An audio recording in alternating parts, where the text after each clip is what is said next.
The German invasion of Poland began September 1st and lasted through October 6, 1939. The invasion would ultimately start the Second World War and bring upon the world the most costly war in terms of human life ever recorded, as a total of 56 million people would lose their life over the course of the war. Well, in order to understand why the German invasion would spark such global upset, shaking the world and redefining empires for years to come, we must go back 20 years to June 28, 1919, in the French Palace of Versailles, where representatives of 32 countries signed into effect the Treaty of Versailles, effectively ending the First World War. But the treaty would have a sour consequence, as it was aimed to destroy Germany by imposing hefty war reparations, territorial loss, humiliation, as well as a massively reduced military, even a demilitarization zone along the French border. This would bring Germany to its knees and leave the German mark worthless. This would leave Germany impoverished, as over 5.5 million German combatants and up to 8.8 million German civilians were dead.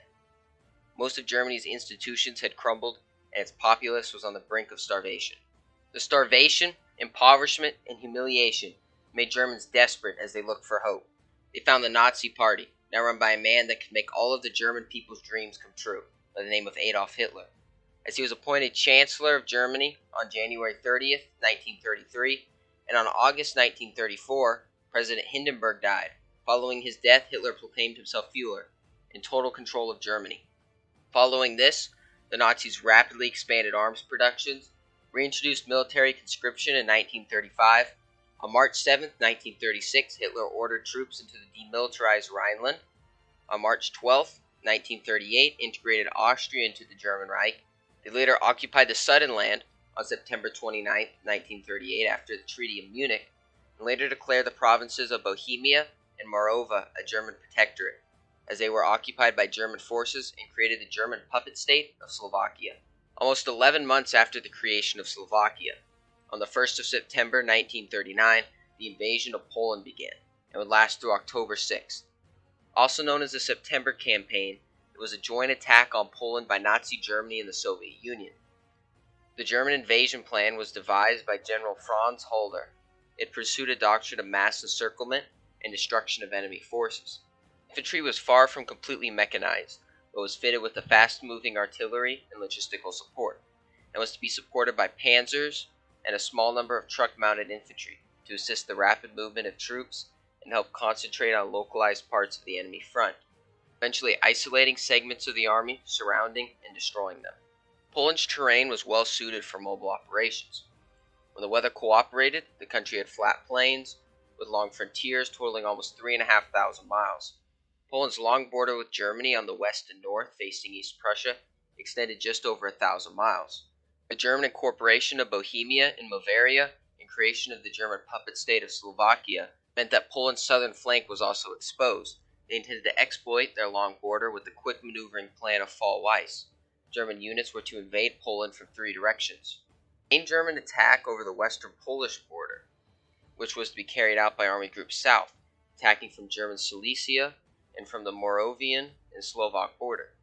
The German 8th Army was to drive eastward against Kudz, while the 14th Army was to push on towards Kraglow to turn the Poles' Carpathian flank.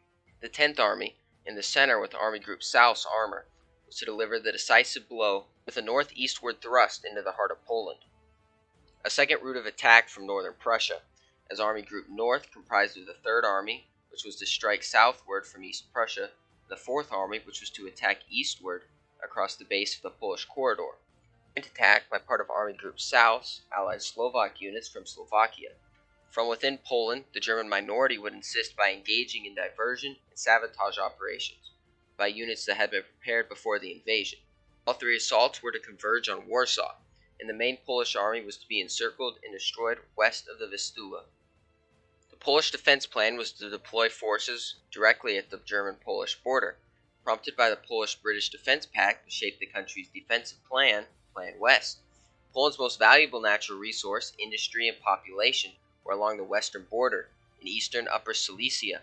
The Polish defense plan was created on the protection of this key region, especially since many politicians feared that if Poland retreated from the regions disputed by Germany, Britain and France would sign a separate peace treaty with Germany, like the 1938 Munich Agreement, and allow Germany to stay in those regions. The The fact that none of Poland's allies had specifically guaranteed Polish borders or territorial integrity was another Polish concern. These reasons made the Polish government disregard French advice to deploy the bulk of its forces behind natural barriers, such as the Vistula and San rivers, although some Polish generals supported the idea to be a better strategy. The West Plan allowed the Polish armies to retreat inside the country. That was supposed to be a slow retreat, behind prepared positions, intended to give the armed forces time to complete its mobilization and execute a general counteroffensive with the support of Western allies. In case of a failure to defend most of the country, the army was to retreat to the southeast of the country, where the rough terrain would provide natural lines of defense against a German advance, and the Romanian bridgehead could be created. 1 week after signing the Molotov-Ribbentrop Pact between Germany and the Soviet Union, the Germans invaded western Poland. The Soviets later invaded eastern Poland on the 17th of September. German forces invaded Poland from the north, south, and west the morning after the Gluitz incident. Slovak military forces alongside the Germans in northern Slovakia. As the Wehrmacht advanced, Polish forces withdrew from their forward bases of operation close to the German-Polish border to establish more defensive lines to the east. After the mid-September Polish defeat in the Battle of Bzura, the Germans gained an undisputed advantage. Polish forces then withdrew to the southeast, where they prepared for a long defense of the Romanian bridgehead and awaited expected support and relief from the French and United Kingdom. On September 3rd, based on their alliance pact with Poland, the United Kingdom and France declared war on Germany. In the end, their aid to Poland was very limited. France invaded a small part of Germany in the Saar offensive, and the Polish army was effectively defeated even before the British Expeditionary Force could be transported to Europe, with the bulk of the BEF in France by the end of September. September 17th, the Soviet Red Army invaded eastern Poland, the territory beyond the Curzon line that fell into the Soviet sphere of influence. According to the secret protocol of the Molotov-Ribbentrop Pact, this rendered the Polish plan of defense obsolete. Facing a second front, the Polish government concluded the defense of the Romanian bridgehead was no longer feasible and ordered an emergency evacuation of all troops to neutral Romania. 6th of October, following the Polish defeat at the Battle of Kock, German and Soviet forces gained full control over Poland. The success of the invasion marked the end of the Second Polish Republic, although Poland never formally surrendered. On October 8th, after an initial period of military administration, Germany directly annexed western Poland and the former free city of Danzig and placed the remaining block of territory under the administration under the newly established general government. The Soviet Union incorporated its newly acquired areas into the Belarusian and Ukrainian republics and immediately started a campaign of Sovietization. In the aftermath of the invasion, a collective of underground resistance organizations formed the Polish Underground State within the territory of the former Polish state. Many of the military exiles who managed to escape Poland subsequently joined the Polish armed forces in the west and armed forces loyal to the Polish government in exile. Thank you for watching this video by The Knowledge Show.